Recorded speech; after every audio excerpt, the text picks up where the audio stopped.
기도로 먼저 시작하겠습니다. 성부와 성자와 성령의 이름으로 아멘. 하늘에 계신 우리 아버지, 아버지의 이름이 거룩히 빛나시며 아버지의 나라가 오시며 아버지의 뜻이 하늘에서와 같이 땅에서도 이루어지소서. 오늘 저희에게 일용할 양식을 주시고 저희에게 잘못한 일을 저희가 용서하오니 저희 죄를 용서하시고 저희를 유혹에 빠지지 않게 하시고 악에서 구하소서. 아멘. 성부와 성자와 성령의 이름으로 아멘. 오늘 이 시간에는 사도 토마스에 대해서 함께 우리의 신앙의 길과 연결시켜서 생각해 보려고 합니다. 사도 토마스 하면은 굉장히 유명한 성경 구절이 있습니다. 그 성경 구절을 먼저 들어보겠습니다. 요한복음 20장 24절에서부터 29절까지의 말씀입니다. 12제자 가운데로 하나로서 쌍둥이라고 불리는 토마스는 예수님께서 오셨을 때에 그들과 함께 있지 않았다. 그래서 다른 제자들이 그에게 우리는 주님을 배웠소 하고 말하였다. 그러나 토마스는 그들에게 나는 그분의 손에 있는 못자국을 직접 보고 그 못자국에 내 손가락을 넣어보고 또 그분 옆구리에 내 손을 넣어보지 않고는 결코 믿지 못하겠소 하고 말하였다. 여드레 뒤에 제자들이 다시 집 안에 모여 있었는데 토마스도 그들과 함께 있었다. 문이 다 잠겨 있었는데도 예수님께서 오시어 가운데 서시며 평화가 너희와 함께 하고 말씀하셨다. 그러고 나서 토마스에게 이르셨다. 내 손가락을 여기 대보고 내 손을 보아라. 내 손을 뻗어 내 옆구리에 넣어 보아라. 그리고 의심을 버리고 믿어라. 토마스가 예수님께 대답하였다. 저의 주님, 저의 하느님. 그러자 예수님께서 토마스에게 말씀하셨다. 너는 나를 보고서야 믿느냐? 보지 않고도 믿는 사람은 행복하다. 주님의 말씀입니다. 사도 토마스 하면 굉장히 유명한 복음 내용이었습니다. 그것을 설명한 것이 바로 이 성화, 예수님의 옆구리에 찔린 창 자국을 직접 손가락을 대는 장면, 이거를 통해서 우리는 토마스에 대해서 한 가지 이미지가 굳어지게 됩니다. 바로 그는 의심이 참으로 많았구나 라는 생각이죠. 그래서 간혹 이런 사람들도 있습니다. 토마스처럼 의심하지 않고 있는 그대로 믿는 사람이야만 하느님의 구원을 받을 수 있다고. 그래서인지 많은 신자분들은 하느님에 대해서 의문을 제기하는 것, 내가 가진 신앙에 대해서 궁금증을 가지고 또 그것에 대해서 묻는 것에 대해서 굉장히 망설여지게 됩니다. 괜히 물어봤다가 의심이 많다고 그저 믿으면 되는데 뭘 그렇게 많이 따지냐고 말할 수 있기 때문이죠. 조금 더 자세히 볼까요? 사도 토마스는 예수님이 부활하신 후에 예수님 앞으로 다가오게 됩니다. 그리고 그는 주변에서 부활을 했다면서 제자들이 말을 하자 나는 그분을 직접 만나고 보지 않는 이상은 믿지 못하겠소 라고 말합니다. 이에 대한 응답인지 예수님께서는 다시 제자들이 계신 곳에 나타나시어 토마스에게 직접 자신의 상처들을 보게 합니다. 내 손가락을 여기 대보고 내 손을 보아라. 내 손을 뻗어 내 옆구리에 넣어 보아라. 그리고 의심을 버리고 믿어라. 바로 이 구절 때문에 토마스는 의심이 많은 사람이 되었고 우리 신앙인들은 자연스럽게 토마스처럼은 되지 말아야지 라고 하면서 내 신앙이 성장하는 것을 가로막게 돼버렸습니다. 과연 토마스는 의심이 많았던 걸까요? 다시 한번 토마스에 대해서 나왔던 성서 구절들을 찾아보겠습니다. 가까운 요한복음 16절에 예수님의 가장 사랑했던 친구 라자로의 죽음에 대해서 나옵니다. 라자로가 아프다고 얘기를 전해 들어도 예수님께서는 잠시 더 머물고 계시다가 라자로를 찾아가게 됐는데요. 그때 예수님께서 이제 죽으러 간다 라는 식의 말을 하자 토마스는 이렇게 말을 합니다. 우리도 스승님과 함께 죽으러 갑시다. 굉장히 과감한 성격을 가지고 있음을 확인할 수가 있습니다. 그래서 오히려 그는 의심이 많다기보다는 믿는 그대로 움직이는 과감성이 있는 행동하는 신앙을 가졌다고 볼 수 있을 겁니다. 또 요한복음 14장에서는 이런 얘기가 있습니다. 예수님께서 너희는 내가 어디로 가는지 그 길을 알고 있다 라고 말을 하자 제자들 모두 망설이고 있을 때 토마스가 나서서 이런 이야기를 합니다. 주님, 저희는 주님께서 어디로 가시는지 알지도 못하는데 어떻게 그 길을 알 수 있겠습니까? 자신이 의심이 되는 것, 궁금한 것, 그것을 스승님께 바로 물어볼 수 있는 것은 굉장히 솔직한 모습을 보여줍니다. 믿음에 있어서 자신이 살아가는 신앙에 있어서 물음표가 던져진 것을 해결하려고 하는 자세, 바로 믿음에 있어서 솔직한 자세이며 모든 의혹과 의심을 거두고 보다 명확한 길을 걷고자 하는, 어쩌면 우리 신앙인들에게 가장 부족하고 가장 필요한 부분일 수 있겠습니다. 그래서 그는 신약성서에서 가장 의미심장한 고백을 하게 됩니다. 바로 저의 주님, 저의 하느님이라는 고백이죠.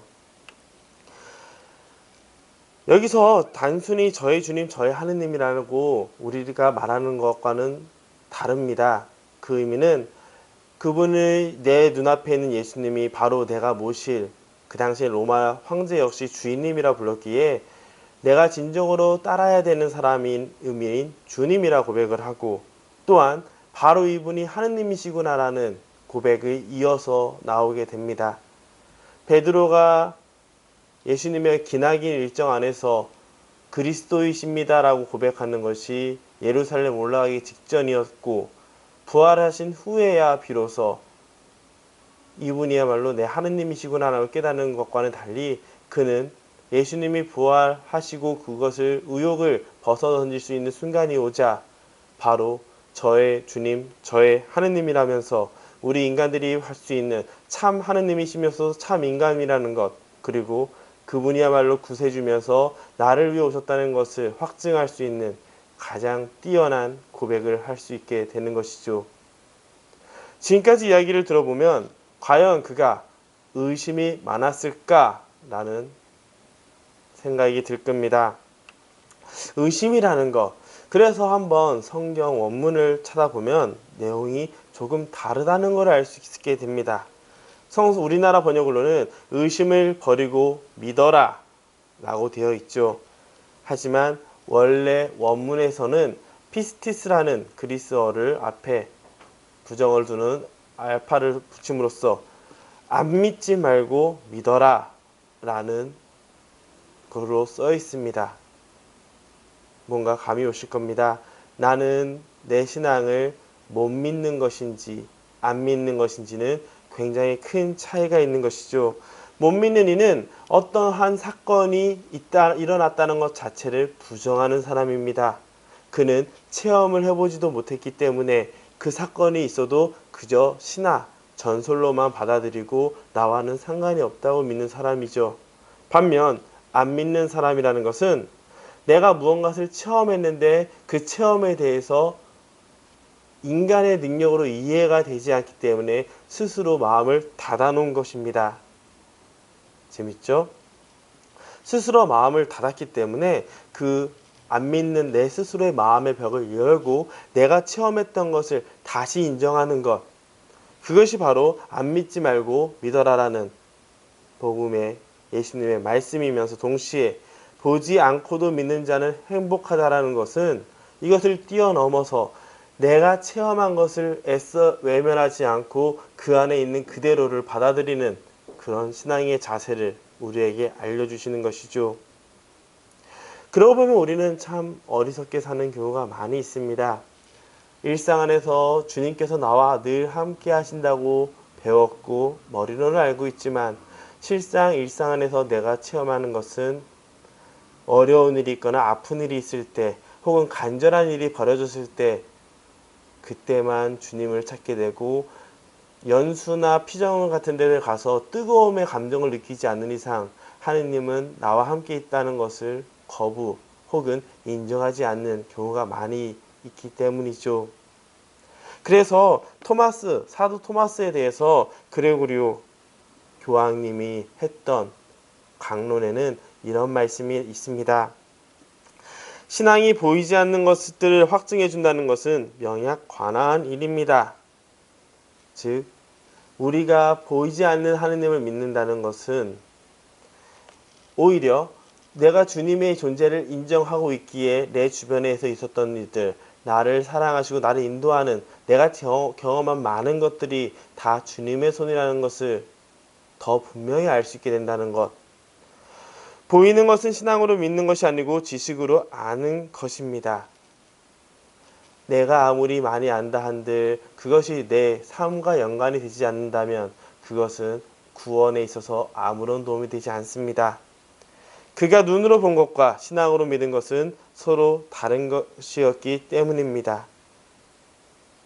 성서 구약에서 오랜 시간 동안 부활할 것이라는 것을 죽음마저 극복할 하느님에 대해서 예언되어 있지만 그들은 믿지 않았고 눈앞에 예수님의 사건이 벌어졌음에도 불구하고 그것을 애써 부정하려고 했었던 유다인들을 생각한다면 어쩌면 우리들 신앙 안에서 제일 필요한 것은 사도 토마스처럼 의심이 되는 것을 묻고 내가 체험한 것을 내 스스로 고정관념, 편견으로 막는 것이 아니라 있는 그대로 인정하고 받아들이려는 자세.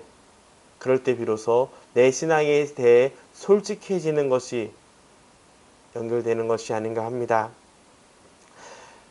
나는 하느님을 늘 가까이 있다고 믿고 살고 있습니다 라고 이야기할 수도 있을 것이에요.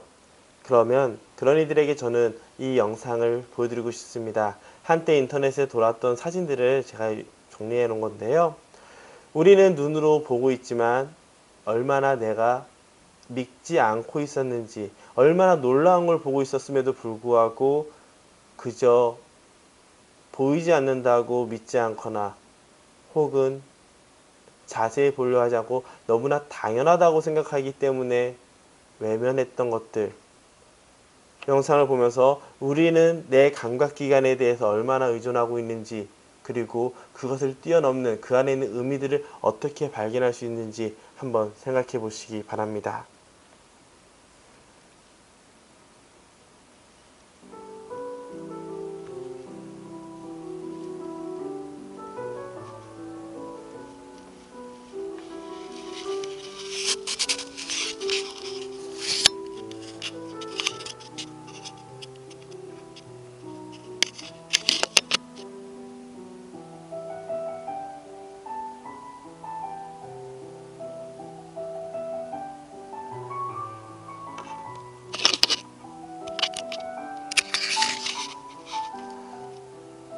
우리의 피부 깊숙한 곳에 들어가면 이런 작은 세상들이 있지만 우리는 늘 보고 있음에도 불구하고 보이지 않고 이 존재들을 잊고 있었습니다.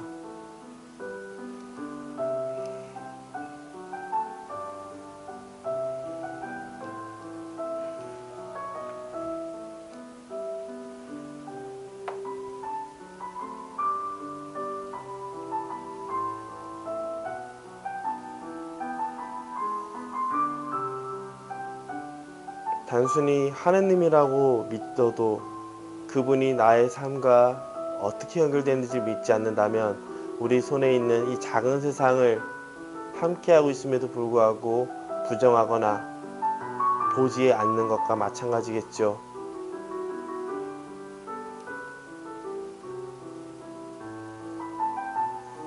이 작은 부분 하나하나까지 볼 수 있을 때 비로소 우리가 알고 있는 것들은 나의 삶으로 연결되고 주님과 함께하는 삶은 자연스럽게 나를 행복으로 진정 하느님 나라로 인도해 줄 것입니다.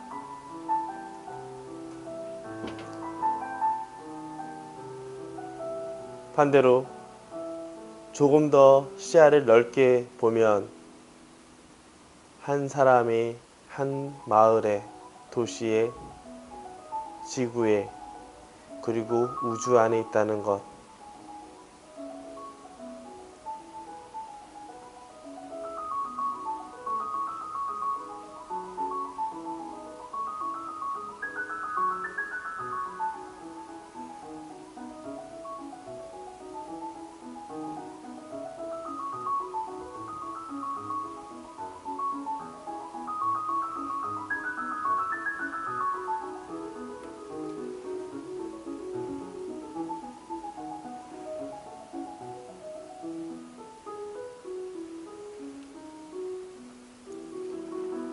이 어마어마한 세상 안에서 주님께서는 바로 지금 살아가고 있는 우리 각자를 하나하나 사랑하고 계신다는 사실이 얼마나 놀라운 일인지 생각해 볼 수 있을 겁니다.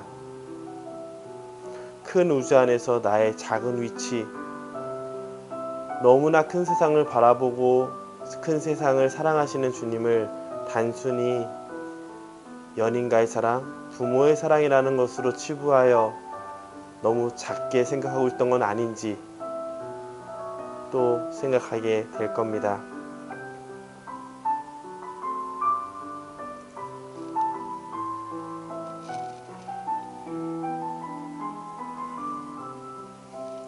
수많은 별들, 그 안에 지구, 그리고 그 안에 한국, 그리고 서울, 지금 내가 서 있는 이 장소, 이 모든 것이 주님께서 나를 위해 준비하셨다는 것을 생각한다면 나는 너무나 큰 사랑을 그래 사랑이야 라고 넘기고 온전히 나 스스로에게 바라보는 주님의 눈길을 외면하고 있던 것은 아니었는지 또한 생각할 수 있을 겁니다.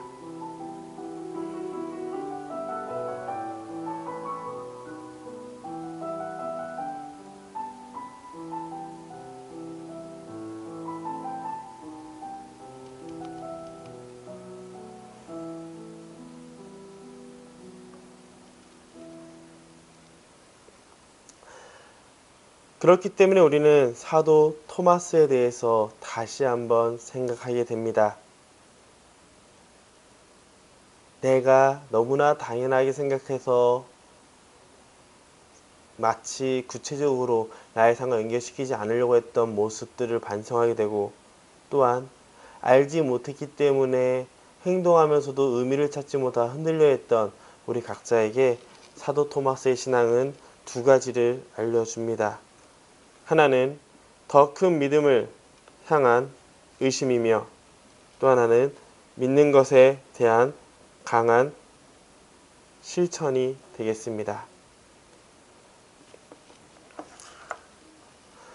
그렇기 때문에 토마스처럼 굳건히 더 큰 믿음, 온전히 내 삶을 투신할 수 있는 믿음을 위해서는 그만큼 내가 알고 있는 것들을 보다 자세히 그리고 내 삶과 연결되어서 봐야 된다는 것, 그것이 이루어질 때 비로소 나의 삶이 온전히 주님을 찬양하는 실천이 가능하다는 것을 생각할 수 있게 됩니다.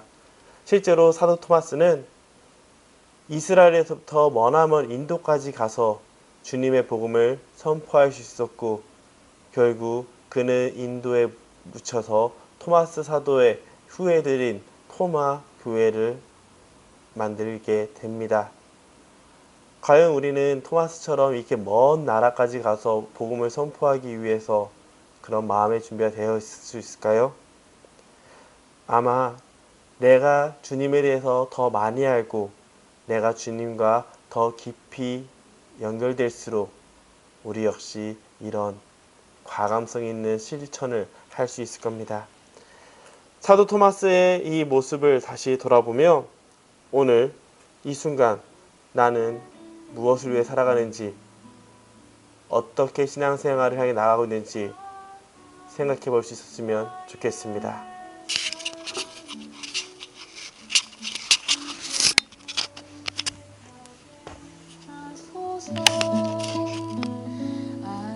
아름다운 주의 그늘 아래 살며 주를 보게 하소서.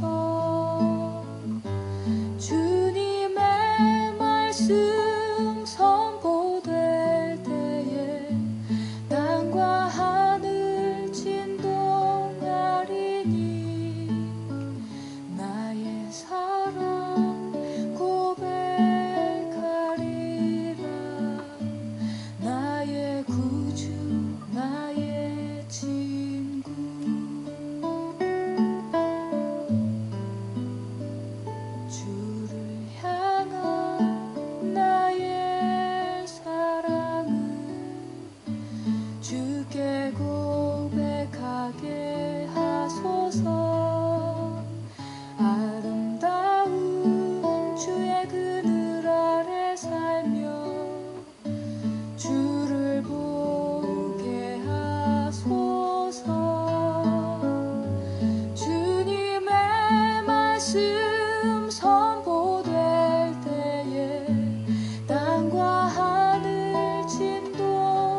우리도 토마스와 같이 우리 신앙을 위해 더 나아가고 알아가고 그리고 아는 것을 실천하면서 주님께 대한 더 큰 믿음으로 향해 나아갈 수 있으면 좋겠습니다.